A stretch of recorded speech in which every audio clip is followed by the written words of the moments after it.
I'm Suku Moyo, advocate of abuse and mental health and founder of the foundation Let's Talk About It. So, as our lovely Sandy has said,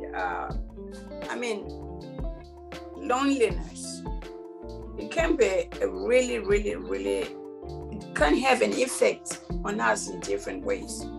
I'm glad, Sandy, you've already opened the floor by sharing how you were feeling. Because sometimes there's a difference between feeling alone and loneliness. Because you can feel alone even when you are surrounded by people.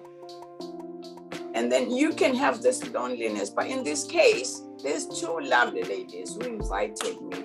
They were mostly on widowhood. And that's another thing that can actually affect a person, because there's been a very big change in your life, which can affect anyone whether it's change.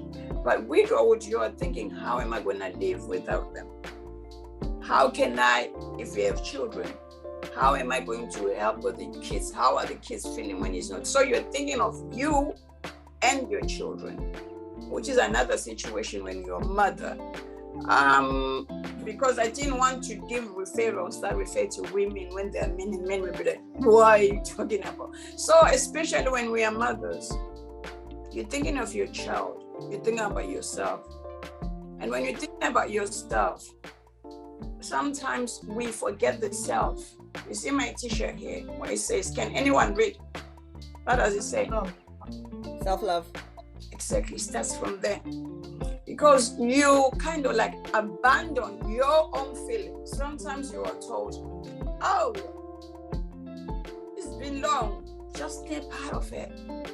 Oh, you're not the only one. Sometimes you start comparing yourself, especially when there is grief. You shouldn't compare how somebody grieved, how long. There is no time limit for grief. There is no one uniform fits all when it comes to grief. But then I'm going to talk about loneliness. Sometimes most people, when there's loneliness, they experience depression and anxiety. Anxiety, when you are about to come out, you just feel all these palpitations.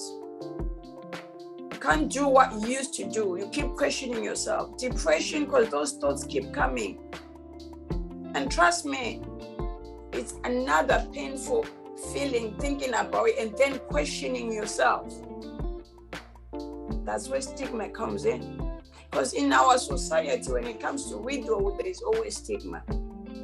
So imagine you're dealing with stigma. You are dealing with adjusting to your new life now that your partner or whoever your loved one is gone. And you're adjusting to having to deal with what you're doing if you have been married alone as a lone parent. It's not easy. So it's a cycle. It's a cycle. That's why I'm going to say sometimes as people, we need to know that talking therapy, counseling helps. And it's not always, though I would advise going to get more counseling, but sometimes talking to people, peer friends, like talking to people on like-minded, or just being able to say out how you feel to the trusted people. Because if you have no one to talk, and sometimes when you have anxieties, you overthink things and then you don't trust no one. So imagine you are there stuck by yourself, you don't trust anyone. Zandi said she found comfort eating. Other people, it will be a reverse. You find comfort eating, and when you are eating, you think you are fat. Others end up having anorexia, eating disorders. Because everything about you has changed. You feel, I'm not me. But there is hope. There is hope, especially when you know that, yes, I might not be alone, but there are some people who can support me. And yes, my feelings are valid. So nobody should tell me how to grieve, how to feel. Once you realize those things, you can go out in the open space, take some walks. Someone will say, oh no, so when I'm depressed, I feel weak, I don't feel like doing anything. Yes, but take one step at a time. Being outside with nature helps. Just take a walk, being outside with nature. Exercise when you can. I don't want to bombard you. Exercise when you can and take it one step at a time. Close out all the noises and practice self-love. Self-love means self-compassion. You can't be compassionate to others before you are compassionate to you, the self. So which means closing your ears. All the noises, whether people are saying this, if you find that my calls to you are negative or depressing, block me. Just for that word. If you find that whatever I say is really anything that does not help with your mental health, stay out of it. Take it out of it.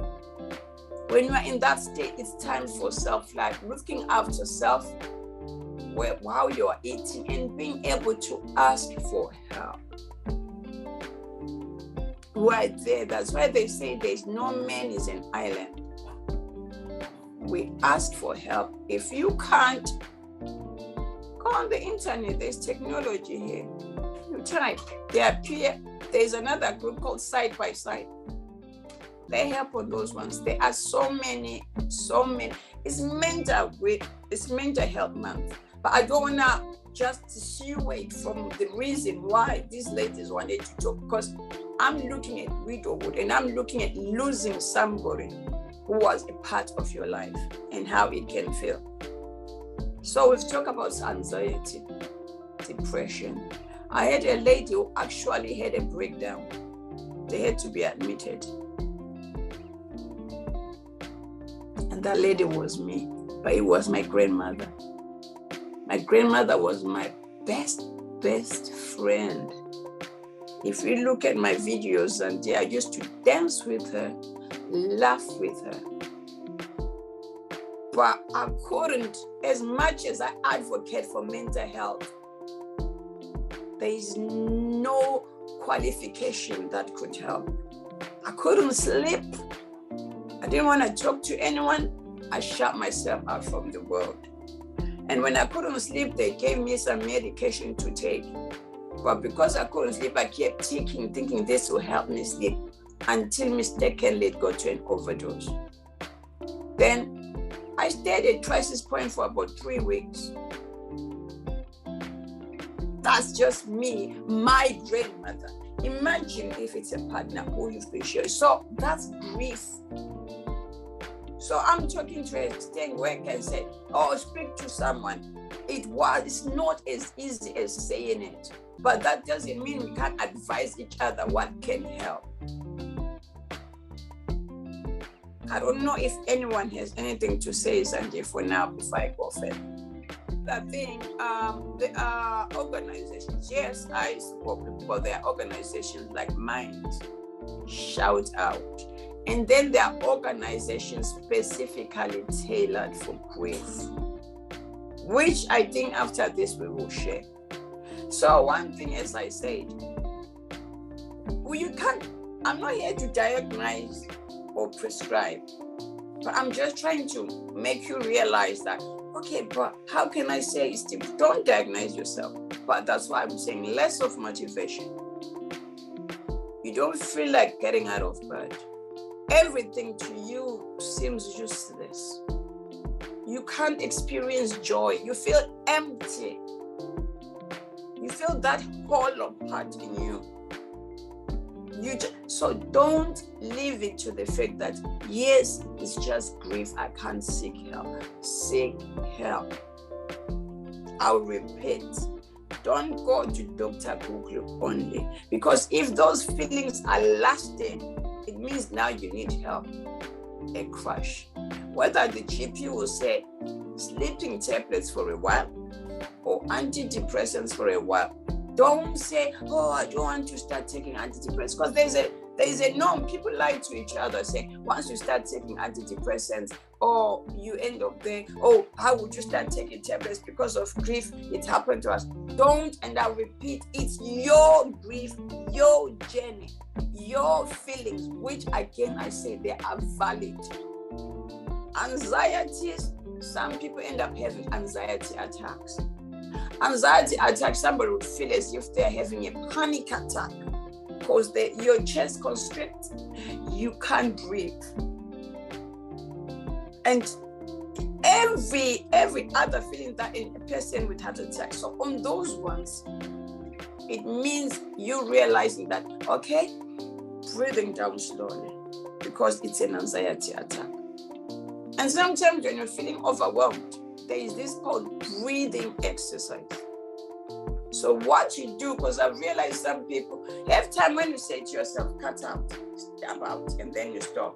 Breathing exercise, people think is like, no. So I'm going to have everybody here participate with me on breathing exercise. Now, can we start ready? So you sit in a comfortable position, right?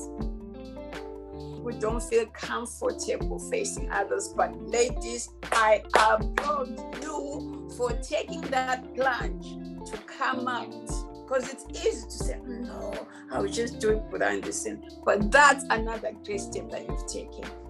So yes, as I had said before, she's already said it, I don't prescribe, I don't diagnose, but we're talking about coping strategies and talking on how to help. It's called talking therapy. We are talking therapy is talking to each other. So now we were on breathing exercise. Are we ready? Yeah? Okay. Now, some people like to do this, but some people just, so you are sitting in a state where your feet are on the floor and you are sitting. So now when you breathe in as if there is a balloon. Okay, so this is a balloon being pumped up. So you breathe in and then you stop and breathe in again and then you come out slowly. So can we do that? Right, let's go. Breathe in through your nose. Stop. I'm going to demonstrate it first. You breathe in, you stop, you breathe in again. So let me demonstrate, right?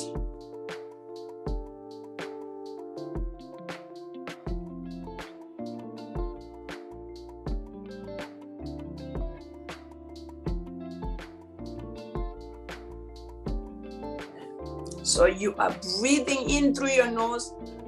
Seconds, just stop and then continue breathing in as if you're holding your breath. Continue. And then when you're coming down, you are slowly diffusing that balloon. Even if you want your hands to come down. Can we do it now? I'm watching. Whoever does it good, I'll give them a very big reward, a prize. Okay, let's go. 1, 2, 3, breathe in.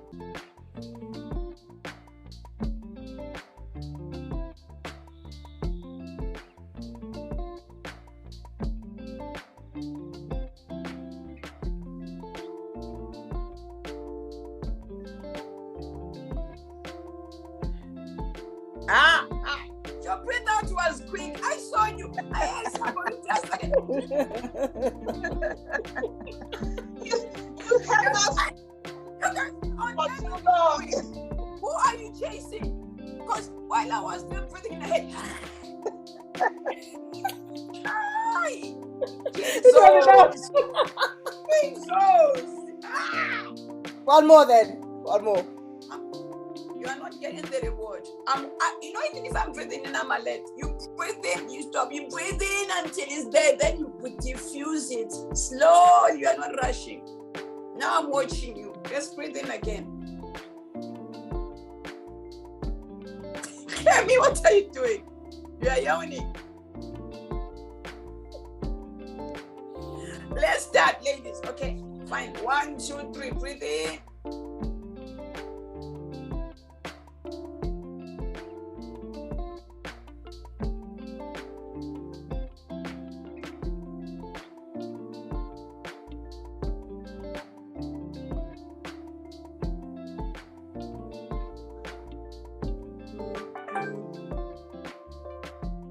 you do it? You didn't. You didn't. I can see from that. But look, it takes practice. What you'll be doing is pretend you are pumping a balloon. So if you are breathing in, imagine you are underwater. So you are breathing in, but you stop a bit and then continue. So when you feel it's like I have to let it out, even with your hands, it's like you are giving out. So when you go, I do it sometimes when I can't sleep. And if you try and do those maybe 3 times a day, and then there's the other one that's called self-soothing, where you are patting yourself like that. What's happening? Where is everyone now? Jesus Christ. Yeah, so you are patting yourself like that. And then you are tapping your feet down like that. I'm gonna share it with everyone. I don't know what's happened to the screen because I can't see everyone else, but it's there. Is everybody still there? Yes. So I think that's what happened to you because it went dark. Nobody can. So it's just like it's like you're just patting yourself, and then your feet down there. Until you feel, and then so it's called patting yourself. All this is part of self-love. There are some people talk about hugging a tree. But what I'm gonna do, I'm gonna share all these, and once I've shared it, you will practice it because this is less time. And even when we're talking about breathing exercises, we are not talking about something that we can do in a few minutes. But it's something that you can do by yourself when you're feeling overwhelmed, right? And you're doing that. So I'm not going to talk about soaking yourself. Try and invest in some bubble soaps, bubble bath. You get some Himalayan salt, you get some Epsom salt. You just have your me time. Even don't tell me I have children. There can be a time when the children know that it's your me time.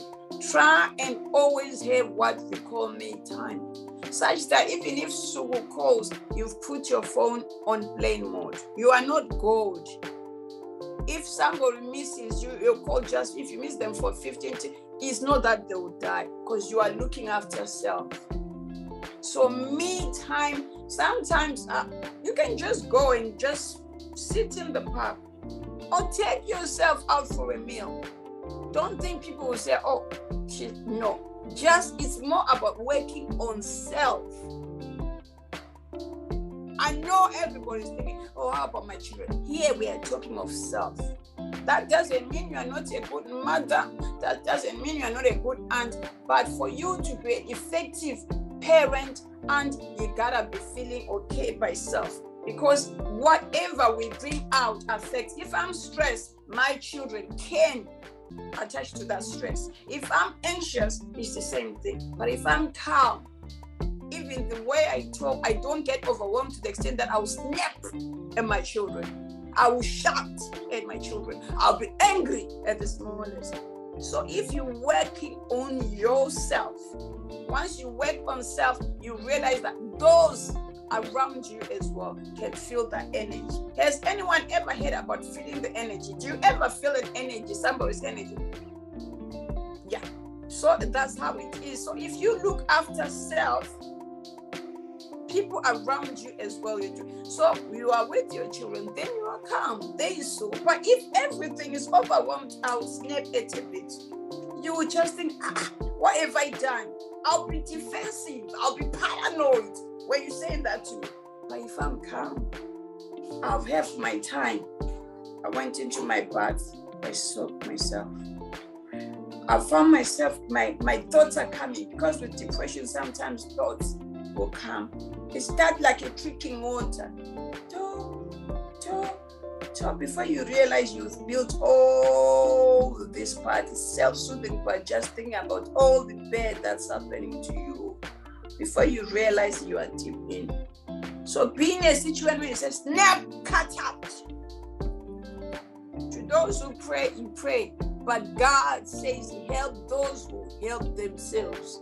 Don't say, I'll pray. I'll ask my pastor, hey, he needs self-care as well. You can do self-care.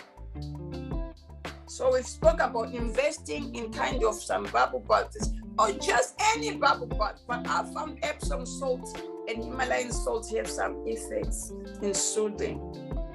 It will soothe you.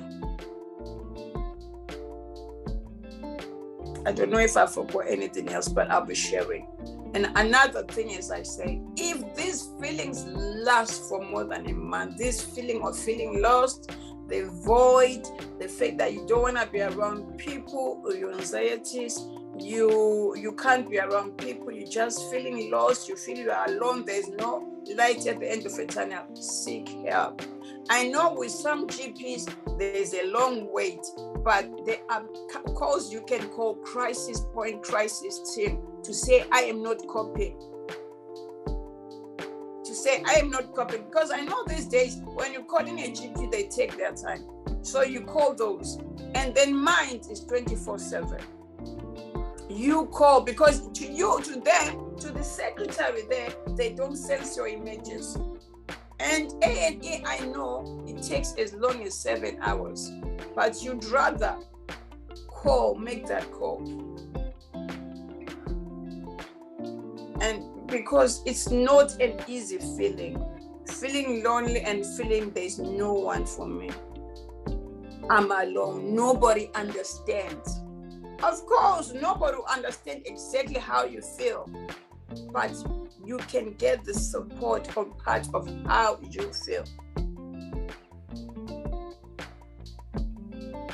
So we spoke about anxiety, we spoke about depression, and we spoke about some eating disorders. You might end up having eating disorders. And the thing is, once those happen, it affects your gastro. So it's affecting your gastro, you start having ulcers. Because you are stressed, it brings gastro. It can give you unending headaches. And fatigue, you are always tired.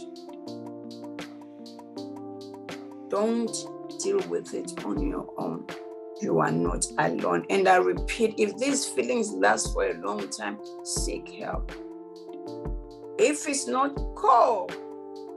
There's Facebook. You can see the Sukus on Facebook. They are always busy. Sometimes my videos are just silly videos. Find something that will make you laugh. Watch a comedy film. Do that. But if it's on depth, as I said to you, you don't want anything. Your curtains are closed. You are in the darkness. That's one where you have to seek help. You seek help. Eating disorders, depression, isolation is another thing that normally happens when we feel alone. We fatally isolate ourselves because we think nobody will understand. And another thing, try and invest in your vitamins. Sometimes if you get some multivitamins tablets, they help with your energy. You're working out, sometimes have a friend that, encourage yourself. Okay, tomorrow we are working out. Somebody will say, Asu, where I live, we don't have friends. Fine, challenge yourself. Whether it's on Facebook or a group, there are so many peer groups online, on Facebook, where you have yourself challenge. And whatever good you have done, tick it. Oh, today I managed to wake up, I did this, tick it. Self-reward. Don't wait for anyone to say, wow, you did good. Self-reward yourself. Because guys, it's not always about medication or whatever. Sometimes talking together like this helps. Talking therapy. Because you know you are not alone. And as I say, it's not always tailored for everyone. I might have said all this, but you think, say, no, so this doesn't refer to me. Still, there will always something that refers to you. And as I said, feel free to contact me and talk to me anytime. And I don't charge for talking to you. Why? Because as much as I'm an advocate, the reason I became an advocate is because I struggle with PTSD myself. And that's another one that I forgot to mention, PTSD. PTSD is post-traumatic stress disorder. Sometimes it's flashbacks. Some of them you were caring for your loved one until they went. So sometimes you're sad that everything is happening, you're thinking about it. So I struggle with PTSD. I don't struggle. I have PTSD. So I have my coping strategies. I know what can trigger. Know your triggers. Don't be in a rush to attend funerals. Don't watch things that can set you back. And that's why I'm talking about PTSD. So those things are valid as well. When PTSD happens, it's flashbacks. It comes like a movie. It's as if you are in it again. It's a very painful one. But I am getting help as well. I do get help. And sometimes talking with others does help me. It helps me. So it's an hourly thing. We can't all talk about it all at once. But as I said, there's mind, there's shouts, I'll share them. There's side by side, I share them. And there's Suku, Moyo, Mackenzie. I don't diagnose, I don't charge, I don't prescribe, but I talk. That's why my managers let's talk about it. Because I know it starts from talking. I was never the one who talks. I even attempted suicide, yes, from PTSD. So I don't want any of you ladies going that way when we're together and when you have this talkative Suku here with you. How? We can talk until the cows come home. So don't, even news as well. So don't allow anyone to judge you. All these people, I've seen people who joke about mental health or bipolar. Oh, she's bipolar, that one. Oh, she's been in a mental. I've been admitted before. So what? Do you judge me when I'm admitted because I have kidney failure or anything? So if you find yourself judging me, that's your okoyo. That's your problem. It's you who need help. So don't allow. That's why I said what? Switch off from stupid noises that you don't want. Focus on self. So, yes, ladies, I think for now, that's all I've said. I don't want to overwhelm you.